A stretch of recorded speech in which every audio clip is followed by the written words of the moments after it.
President Joe Biden announced Sunday he's ending his campaign to seek re-election in a move upending the presidential race just 4 months before Election Day. In a letter posted Sunday, Biden wrote he was stepping aside, quote, in the best interests of my party and the country. Biden endorsed his vice president, Kamala Harris, who quickly received the backing of many powerful Democrats, but could still face a challenge for the party's nomination. If elected, Harris would become the first woman to serve as U.S. president. She made history in 2020 when she became the first black person, first person of South Asian descent, and first woman to be elected vice president. The 81-year-old Biden faced tremendous pressure to drop out following a disastrous debate with Donald Trump that raised questions about his physical and mental health, as well as his ability to beat Trump. Biden announced the decision while at his beach home in Delaware, where he has been isolating after testing positive for COVID. Biden's decision makes Trump, who is 78 years old, the oldest presidential nominee in U.S. history. Questions about Biden's candidacy have been growing since at least last year. The activist group Roots Action launched a campaign called Don't Run Joe 20 months ago. During the primary season, more than 500,000 voters chose uncommitted instead of Biden to protest his support for Israel's war on Gaza. Biden's decision comes just 4 weeks before the Democratic National Convention begins in Chicago, August 19th, though the DNC has considered holding a virtual roll call vote to lock in a nominee before the convention. Democracy Now! Will be at the convention, expanding our coverage to 2 hours daily in Chicago. The DNC Rules Committee will meet on Wednesday.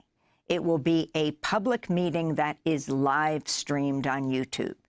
The last open Democratic convention took place in 1968 in Chicago after Lyndon Johnson decided not to seek re-election over increasing protest of his support for the war in Vietnam. On Sunday, Kamala Harris wrote, quote, I am honored to have the president's endorsement, and my intention is to earn and win this nomination. We begin our coverage today in Washington, D.C. with Mehdi Hasan, journalist, author, and editor-in-chief and CEO of the new media company Zateo. Mehdi, welcome back to Democracy Now! Your response to these historic developments over the weekend. Thanks, Amy. We really are living through history, aren't we? This is an insane moment in time where last Saturday, the former president of the United States almost got assassinated. And this Sunday, the current president says, you know what? I'm not going to run for re-election. I'm going to do an LBJ. And it's just too much to cover for those of us in the media business. But look, this is actually a big, big moment for American democracy, not just American political history. Because if Donald Trump wins in November, I am one of those people who firmly believes that American democracy is in existential danger. I believe that he will bring forward an authoritarian plan, a fascistic plan. This is a person who's going to pose a clear and present danger to our rights, our liberties, our Constitution, and therefore beating Donald Trump, regardless of your politics, regardless of what you think of the Democrats, is actually vital. And Joe Biden was on course to be defeated by Donald Trump, and he took the advice, shall we say, pressure from his party, from Nancy Pelosi, to actually do the right thing and step aside. His ego, his stubbornness was getting in the way. He had said, I wasn't going to quit unless the Almighty tells me to quit. Well, I guess Nancy Pelosi is now the Almighty because she led a pretty efficient, effective, ruthless behind-the-scenes lobbying and pressure campaign, which finally got through to the White House. Remember, Amy, on Friday, his campaign manager was going on Morning Joe on MSNBC saying, no, he's campaigning next week. There's no change in plans. He's still in the race. Sunday, he says, you know what? I'm out and I endorse Kamala Harris. And the endorsement of Harris, which came separately to his resignation letter. He puts the resignation out first, Amy. I'm sure you were stunned like a lot of us were when we saw the letter. Hold on, he's not endorsing Harris. And then 25 minutes later, whatever, in a separate tweet, he endorses the vice president. This is a huge moment. It's hard to overstate how huge a moment it is. So you kind of predicted what would happen, Mehdi. Earlier this month, you wrote a piece for The Guardian headlined, Kamala Harris may be our only hope. Biden should step aside and endorse her. Interestingly, the piece begins, I have never been a fan of Kamala Harris. Can you talk about how you came to your position? So very briefly, I criticized Harris a lot in 2019, 2020, when she was trying to run for the Democratic presidential nomination, specifically around her record in California as an attorney general and as a DA.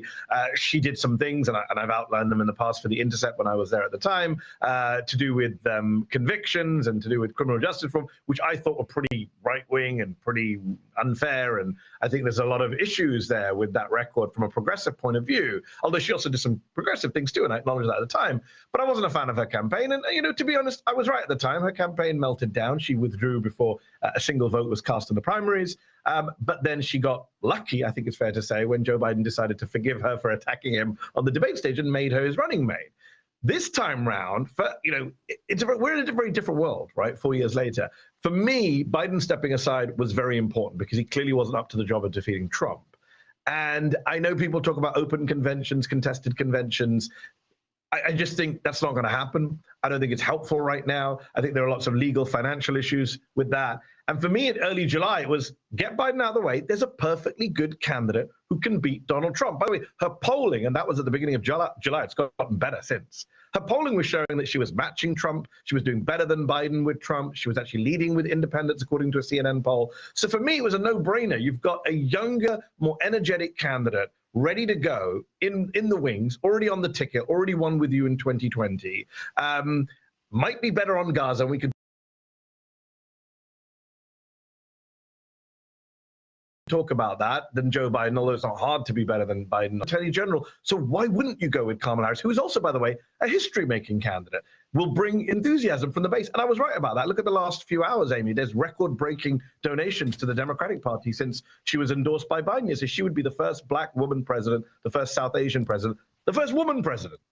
I think Act Blue reported something like raising in a number of hours $50 million. Now, you just mentioned that perhaps Kamala Harris is better on Gaza. Why don't you go into her record and what you can discern as she is the vice president there working with the president?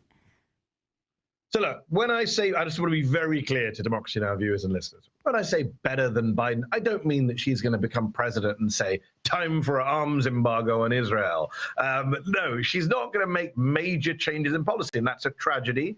People are dying, Amy, even as we speak. The people in Gaza have not stopped being killed just because the media's attention has moved on. And I think that's important to say at the outset. However, right, with all these things, there are important differences. One of my big criticisms of Biden has not just been his unconditional support for Netanyahu in the sale of 2,000-pound bombs, 500-pound bombs, etc. It's the rhetoric, right? It's the idea that he doesn't even show empathy, the guy who's known for his empathy for the Palestinian people since the beginning. There's been an erasure of Palestinians. Remember, he put out a statement on the 100 days after October 7th, didn't mention any Palestinian deaths. Remember, he questioned the Palestinian death toll. And I think that's a problem. And Kamala Harris, actually, if you look at the reporting since October the 7th, she was a voice in the administration trying to take a stance which humanized Palestinians a little bit more, tried to criticize Israel a little bit more, was dragged back by the White House. There was a lot of reporting about how the White House was trying to change some of her speeches to make them less critical of Israel. She was calling for a temporary ceasefire, at least, earlier than Joe Biden was. And I spoke to an official in the administration who's been in the room for some of these conversations. They said, look, there's no doubt Kamala Harris is better on this issue than Joe Biden is. And I wrote that in The Guardian earlier this month. And interestingly, Amy, Politico put out a piece last night quoting some of the people who have quit the Biden administration, some of the officials and appointees who have quit in recent months in protest of Biden. And even they're saying, we're cautiously optimistic that she might be better than Biden on this. As I say, it's not hard to be better than Biden on this. But look, I hope she comes out and says, reset, course correction, ceasefire now in a way that Biden never really has with his heart. I want to turn to a voter in California named Faraz Rizvi responding to President Biden's decision. I am glad that Biden stepped down. You know, we've been really concerned about his policy towards Palestine and his, full-throated support for Israel and the ongoing genocide against the Palestinians. So, we're really, I'm relieved to see another candidate that might not have the same policies and that has not backed the brutality against the Palestinians. I think there's still a lot of questions on Kamala and what her policy is going to be. But I think for a lot of voters, a lot of people in my community, I'm Muslim and Pakistani, this has been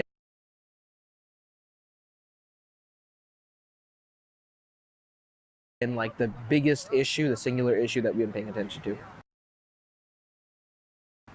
So, Mehdi Hasan, if you can respond to that California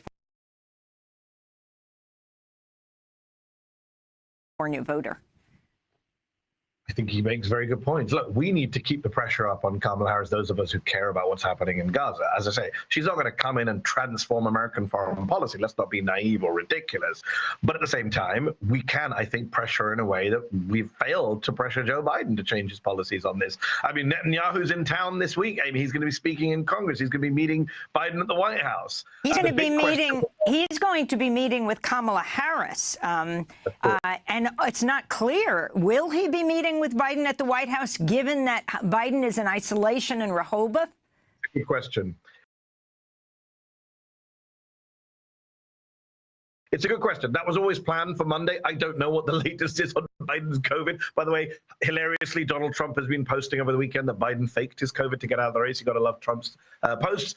Look, to respond to the voter, it's not just California. California, at least, is a safe blue state. Go to Michigan. I talked to a lot of people in Dearborn, in Detroit, Arab Americans, Muslim Americans, young Michigan voters who are furious about Gaza, the uncommitted movement that came out of Michigan. And the question is, does putting Kamala Harris at the top of this ticket instead of Joe Biden help the Democrats hold on to Michigan, for example? Do people say, you know what, abandon Biden? There's a lot of hatred for Joe Biden personally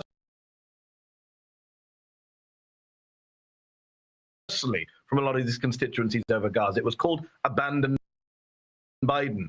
He's called Genocide Joe. Whether you like it or not, the antipathy is very much focused on Biden. And I think just getting him out of the way allows Democrats to say, all right, look, there's a possibility of a fresh start. But that won't happen unless we keep up the pressure on Kamala Harris, make it clear what she has to do to win back some of those constituencies in order to take a state like Michigan, which is going to be so close and so crucial in November.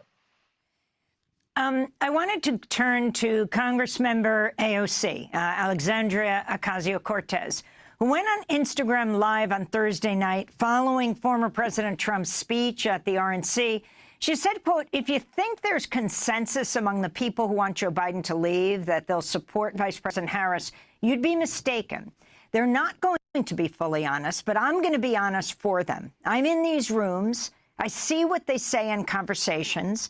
I'm here to tell you that a huge amount of the donor class and a huge amount of these elites and a huge amount of these folks in these rooms that I see that are pushing for President Biden not to be the nominee also are not interested in seeing Vice President being the nominee. That was AOC before President Biden's announcement. She had supported Biden staying in, as did Bernie Sanders and a number of members of the squad, but now through her endorsement to Kamala Harris. Your thoughts on her saying the people who wanted Biden out were the donor class? Amy, it's a great question. And for the first time in my life over the last few weeks, I found myself rooting for Nancy Pelosi and Adam Schiff over AOC and Bernie Sanders. I had to pinch myself. What kind of weird, bizarro world are we in right now? But look, I think the squad, I think Bernie were wrong. I think AOC, I think they were wrong. I have great admiration and respect for Bernie Sanders and for Alexandria Ocasio-Cortez. I think they got this one wrong. I think there were multiple things going on. I think that they feel Joe Biden is a president they can work with, have managed to get a lot of stuff done with on domestic policy. Who knows what Biden was maybe promising them in the background over the last few weeks as he tried to cling on. Bernie Sanders is personally close to Biden. He's probably had more access to this White House than any White House in history while he's been a senator or a member of Congress. And I think they were worried, genuinely worried about, yes, what would happen once Biden goes? Will there be a civil war? Will Kamala Harris be passed over by the donors? I mean, I think their worries were overstated. Clearly, there are donors who don't want Kamala Harris. We're hearing all this nonsense chatter about Joe Manchin hilariously throwing his hat in the ring. He ruled that out this morning. Clearly, there are people not happy with Kamala Harris.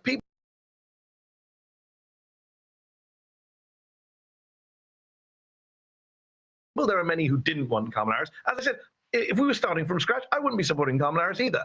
But the reality is, look at how the Democratic Party came behind Harris. Yes, I was actually stunned. I was impressed at how quickly everyone followed Joe Biden's lead, including Adam Schiff and many others. Ironically, the one big name who didn't endorse Kamala Harris yesterday was not the white donor, but the former black president, Barack Obama, who interestingly did not endorse